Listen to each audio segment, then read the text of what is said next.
Okay. Hello all. Welcome to this lecture of NCERT. और हमने we have already covered first four chapters, right.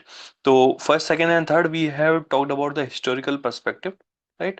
History of the Indian economy since before independence till 19 after 1991 also, right? So we talked about those things in the first, second, and third chapter. In the fourth chapter we talked about the human capital, right? Human capital. So, what's the meaning of the human capital that we already did in this chapter 4, right?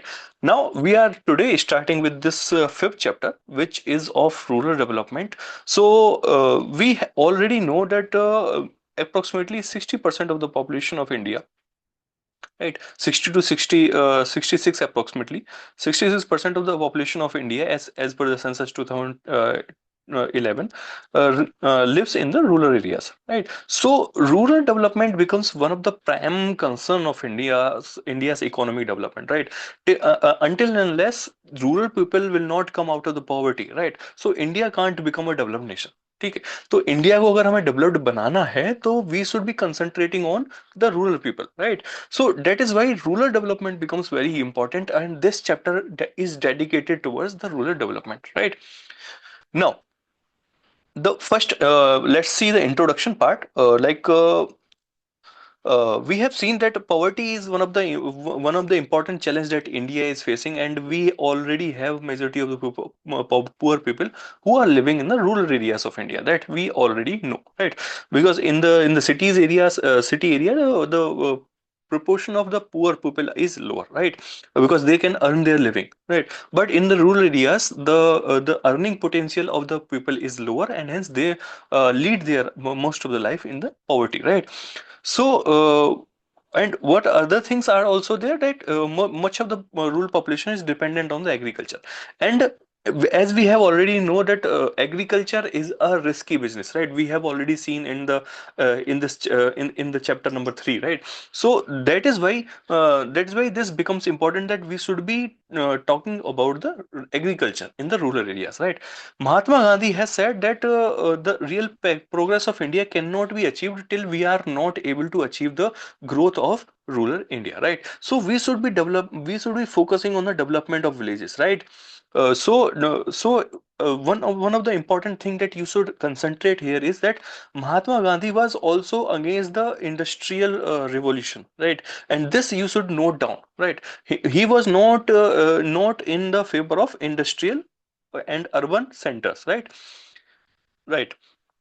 Now, more than two-thirds of India's population depends on the agriculture that is yet to be productive enough.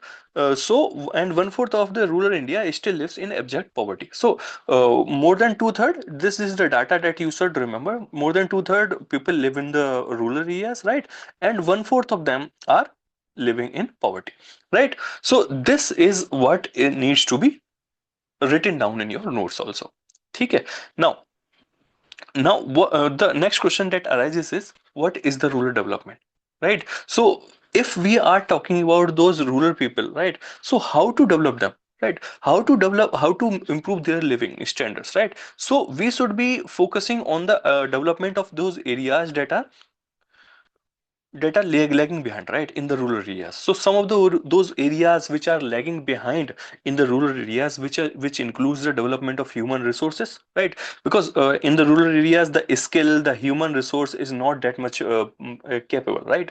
Because of the illiteracy, high illiteracy, low level of skill development, right? Illiteracy is one, and skills are lower, right? So that is why there is a need for human development, human resource development, right? And it includes illiteracy, but we should be talking about the illiteracy, and we should be eliminating it by educating and skill development, education and skill development. Health should also be concentrated upon, because we have already seen in the chapter 4 that health is an important indicator of human capital, right? So we should be concentrating upon the health and sanitation also.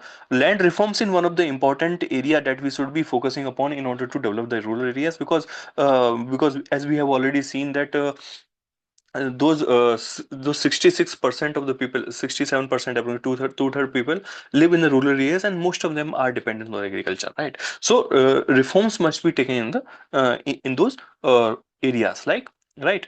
Now moving to the another significant issue is the infrastructure development, right? So infrastructure is very the level of infrastructure is very low in the rural areas, right? This infrastructure is of two types, okay? You should always remember, one is the hard infrastructure and another is the soft infrastructure, right?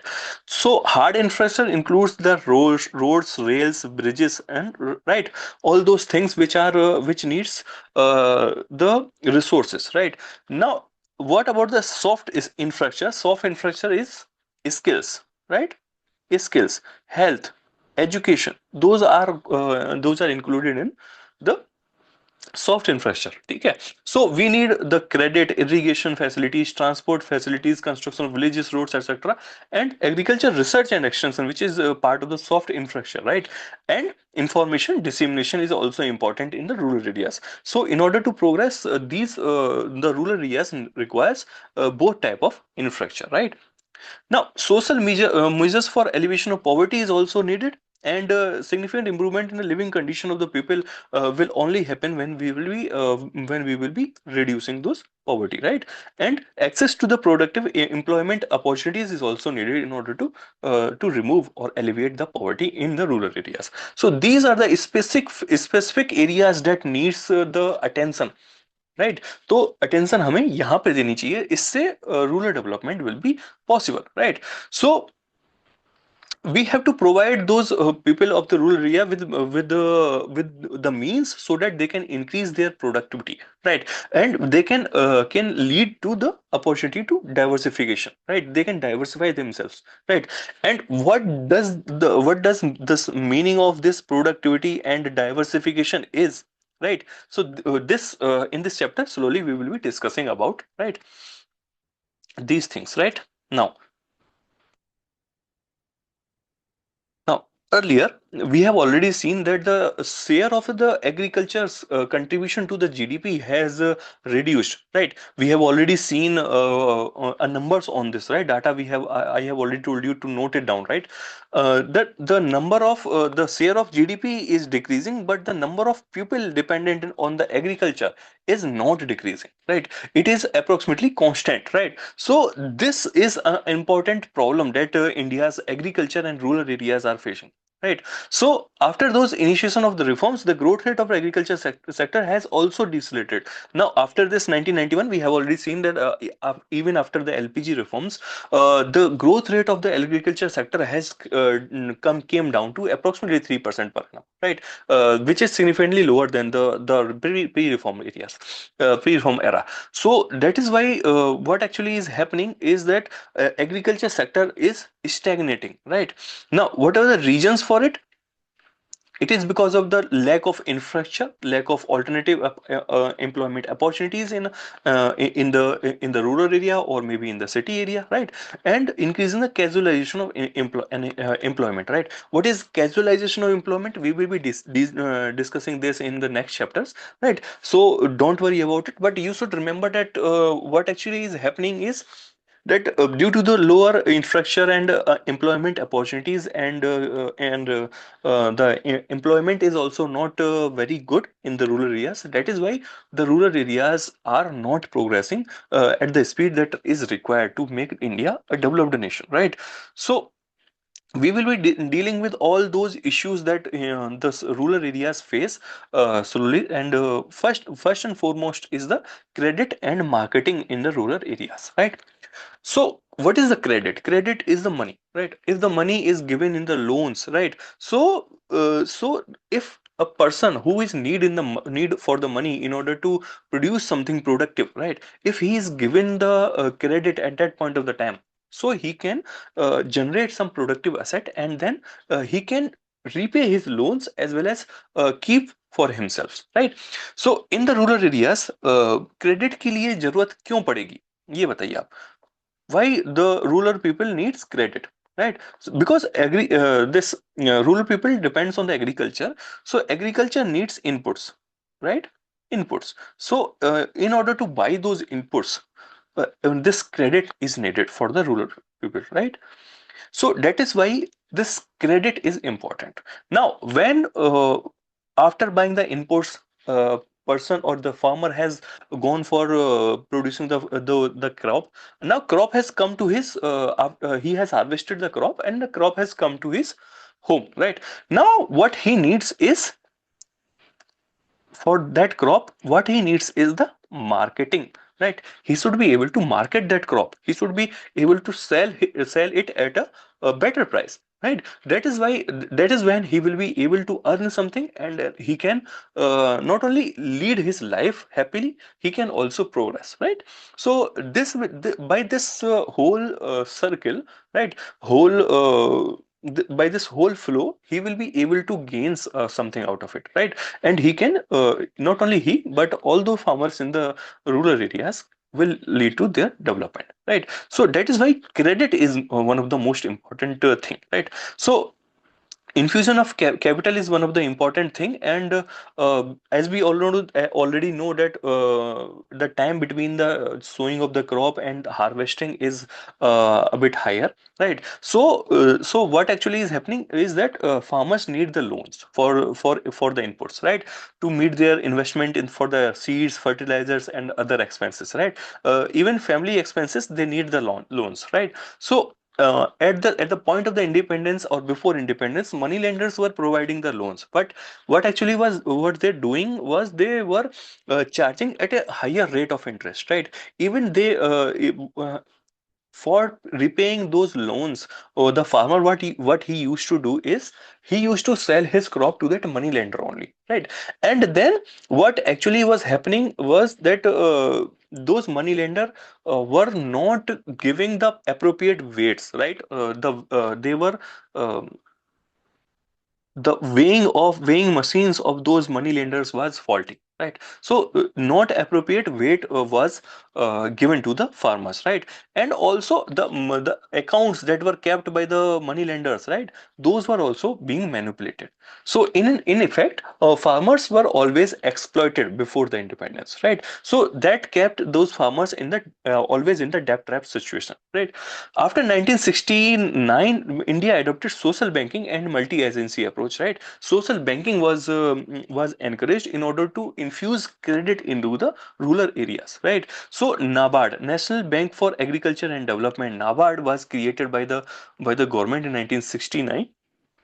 Was set up in 1982 as an apex body to coordinate all those banks, right? All those banks which are working in the rural areas, right? So all those banks working in the rural areas, a head was made as NABARD, right?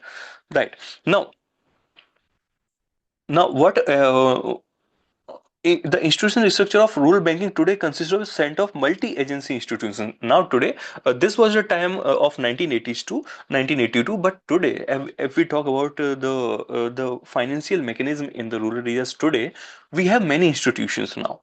What are these? They may be commercial banks, right? Regional rural banks, cooperatives, and even land development banks. So all those players have come into the field, and they are providing the credit to the rural people, right? So rural people now has access to the credit, right? Okay.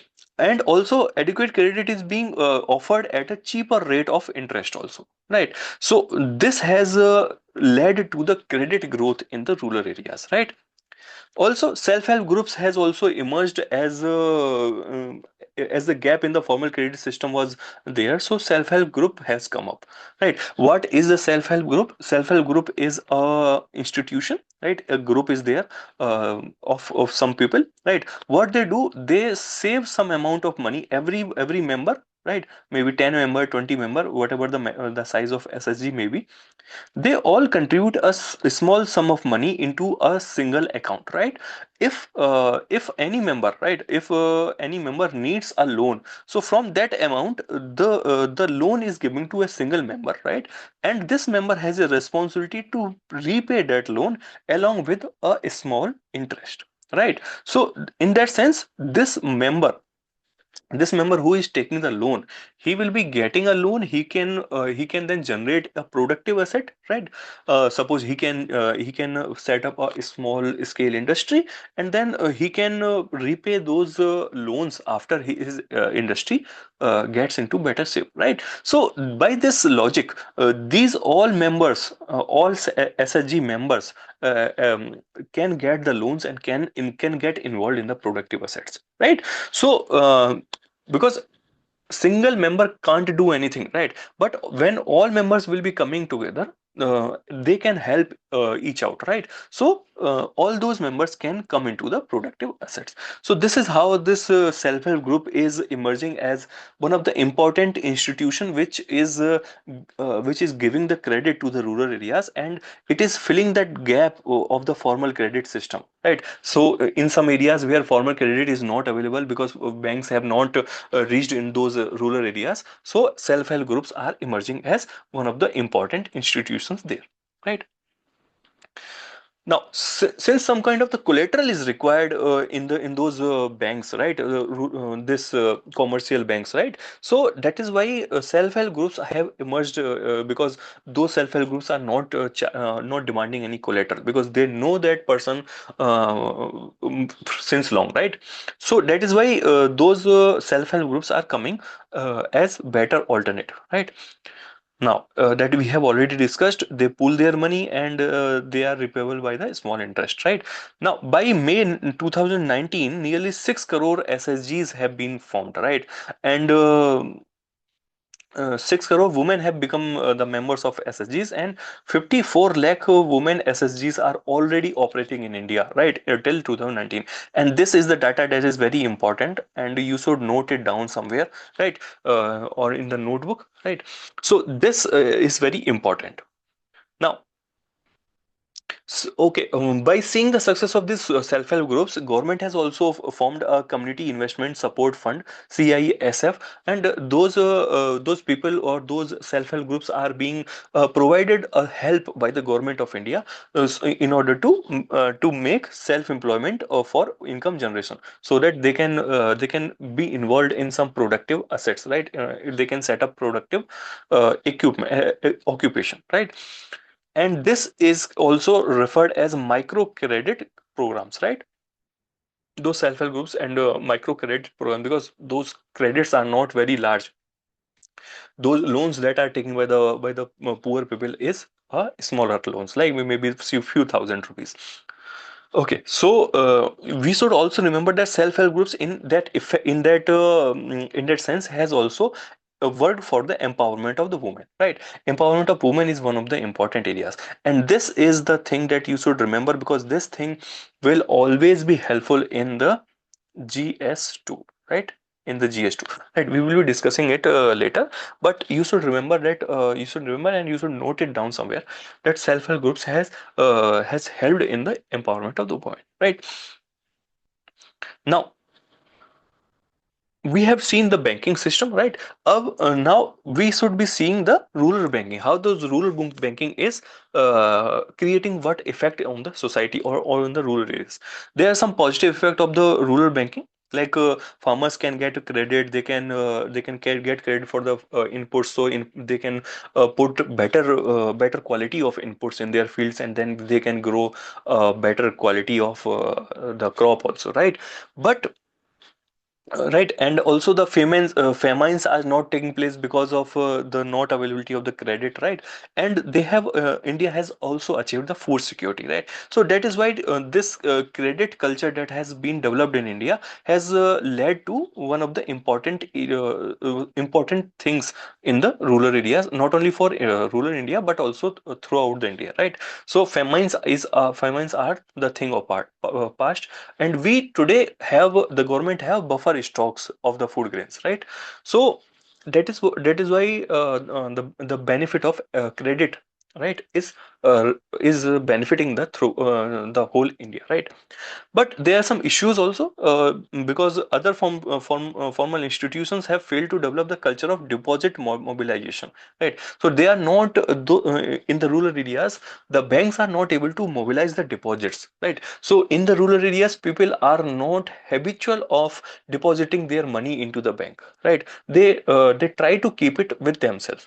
Right, and also lending to the worthwhile borrowers. Those worthwhile borrowers in the rural areas, they are not being lended by the banks because they are averse of lending to the rural people, right? If he may return or may not be able to return, so that is why the averseness is there in the banking system, right? And loan recovery is also is not effective in the rural areas, right? So agriculture, and due to it, because of it, agriculture loan that is being given, the default rate is higher in the rural areas, right? So those people or the rural people who have taken the loans, they are defaulting heavily, right? So to improve this situation, government has taken some of the steps, like government has made all those people, all those adults to open their bank accounts under the scheme Jan Dhan Yojana. And in this scheme, what actually is happening is, the every person who is opening the bank account is getting 1 to 2 lakh accidental insurance cover, overdraft or the loan facility of 10,000 rupees, and also their wage that is credited from the Manrega, or this Manrega Act has now become VB Gram Act, right? So you should remember this VB Gram Act, wages that they get, that is also being deposited on in those Jan Dhan Yojana accounts. And this Jan Dhan Yojana account have minimum balance as zero, right? As zero, so they don't have to keep a minimum balance, otherwise their accounts will be charged, right? So this type of thing doesn't happen in those Jan Dhan accounts. That is why these accounts are very good for the rural people also, right? Old age pension also gets credited into those Jan Dhan accounts, and other social security payments are also there, right? So Jan Dhan account, we have already seen the much of information here, right? So this is what has happened because of those Jan Dhan Yojana.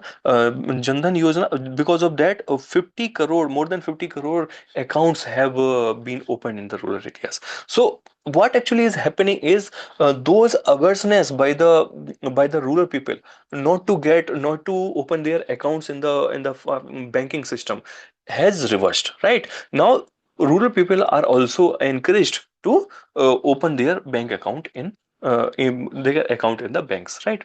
And deposit their money, right? It has promoted those thrift habit, but and also the efficient accumulation or allocation of the financial resources in the rural areas. Now banks are also now giving loans to the rural people because of this higher deposit growths. Now we have seen the credit, right? We saw the credit now till now, and in the credit space we have seen the rural credit, right? Now we should be seeing the agriculture market system, what are the benefit of it, and how the credit market works in the rural areas, and what are the issues of this credit market system, right? So agriculture marketing, what is this agriculture marketing? It is a process which involves assembling, storage, then processing, transportation, gradations, distribution of different agriculture commodities, right? So if some crop or some horticulture produce, etc., is coming into the coming with the farmer, then farmer is able to give it to the market, and then market, what it does is assembles it, stores it properly, processes, transports it. So this whole chain becomes a part of agriculture marketing, right? Agriculture marketing. Now, prior to independence, so we should be taking a sense that before independence, what was the thing, and now what is the progress that we have already made, right? Prior to independence, farmers used to sell their produce to those traders, or maybe big landlords, or maybe the big farmers in their rural areas, right, at a smaller amount, right. They were not given the best price for their crop, right, and the weights were also faulty, right, and also manipulation of accounts used to happen at that point of the time, right. But now what is actually happening? Before independence also, they were forced to sell at lower prices, and also they didn't have the proper storage facility also. So if they can't store the produce, then they had to sell it in the market at as early as possible before it gets spoiled. So what actually was farmer doing? He was selling the his crop at lower prices also, right? But government has taken some of the measures after independence, and first step was for the regulation of markets. Every market that was available, right, at that point of the time, it was regulated. It was put in a transparent marketing system, right? Transparent marketing conditions were created by the government of India, and still, but even after this, still 27,000 of the rural periodic markets are still unregulated. They are still outside those regulations of the government of India, right? So still there is a hope. There is a still scope of improvement, right? Now, second was the provision of physical infrastructure facilities, right? So, government what did first, it regulated the markets. Second, it provided the infrastructure facilities on those markets, right? What were the infrastructure facilities? Like roads, go downs, processing, storage, warehouses, etc. Were put in the rural agriculture markets, right? The third thing was the cooperative markets were also established by the government, right? Corporate marketing was also established by the government, right? And this model was also taken up from the milk cooperatives that were working at that point of the time, that the success they were showing success in the Gujarat, right? And what actually was happening was the white revolution that took place in the Gujarat. So every member of every farmer, right, every farmer who was having dairy with them, right, or the livestock with them. So what actually was happening is that cooperatives were formed, and all those farmers came together to form a cooperative, right, to form a cooperative. And these farmers deposited their milk, whatever the milk they were, extra milk that they were producing, and that milk was stored, processed, and then distributed in those city areas, right? And slowly these farmers, the cooperative the set up by these farmers, it started to grow, right? It started to grow, and today this cooperative that was set up at that point of the time, we call it Amul today, right? Amul. So you may have heard the name of Amul milk, right? Amul milk, Amul ghee, etc. So that was the success of this Amul came up from the success of the white revolution in the Gujarat area, right? So this was the thing that was going on, and hence what government thought that this method of cooperatives may be put in place in the agriculture produce marketing as well, right? So that farmers can get better prices, right? So some of the policy instruments are also done. Some laws were passed, like MSP, right? Minimum support prices were given for the produce of the farmers. Maintenance of buffer stocks was also done, right? And also the distribution of food grains through the PDS was also done by the government of India. So in that sense, from buying the produce to handing it over to the poor. So in effect, what the government did is it was able to give better prices to the farmer, and also prevent the uh, hunger issue in the poor area, in the poor area, poor people, right? So this is what has been done by the government of India, right? Now, income of the farmer was also provided, and also food grains were provided at subsidized rate to the poor also, right? So two things were targeted at the same time by the government of India, right? However, despite the government intervention, private trade by the money lenders, rural political elites, but big merchants are always there in the rural areas. The private trade is very high as compared to the trade that is done by the government, right? Or done by the agriculture markets, right? Still, the private players are very high. Now, some of the interventions that government has taken in the agriculture marketing system was commercialization of agriculture, right? Tremendous It has given tremendous scope for the farmers to earn higher income, right? So commercialization of agriculture has happened. So farmers are moving from food grains, food crops to the commercial crops, right? It may be tea, it may be horticulture, it may be some other things like rubber, producing rubber, etc., right? So those all things are giving higher income to the farmers, right? So this is how the government is shifting people away from the food grains, right?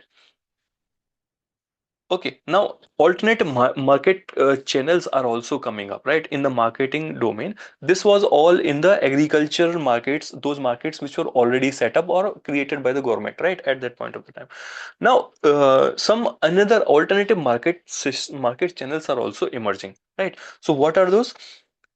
That farmers can directly sell their produce to the consumers. So if the farmer is able to so if you see today's markets, like traditional markets, what actually happens is, this is the farmer, right? He sells to uh, a mediator, right? It may be mandi, right? Those agriculture markets. So that person in the mandi may be selling it to another big player, like a big buyer, and this big buyer will be selling it to those small buyers, right? Small buyers in the city area, right? Small buyers in the city area, and that those small buyers will be selling it to those consumers, right? So in effect, there are many mediators between the farmer and the consumer, right? So these, if we are able to if we are able to eliminate these intermediaries, if the farmer can sell directly to the consumer, then consumers, whatever the extra that consumer is paying, will be directly reaching to the farmer, right? So farmer will be getting better prices, and consumer will be buying those products at a cheaper rates, right? So this is the thing that alternative marketing channels were trying to simulate, right?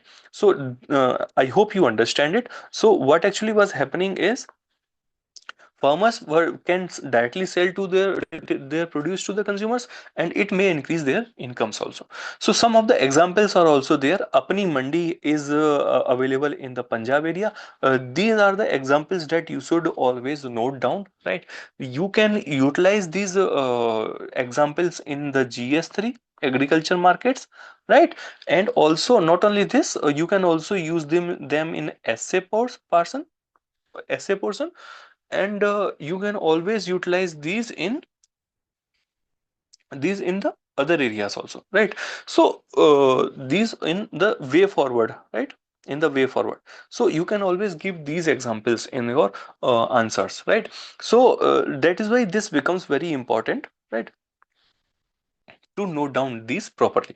Apni mandi is there, where in the Punjab and Haryana and Rajasthan area, which in which the farmers are able to sell those their product to directly to the consumers, right?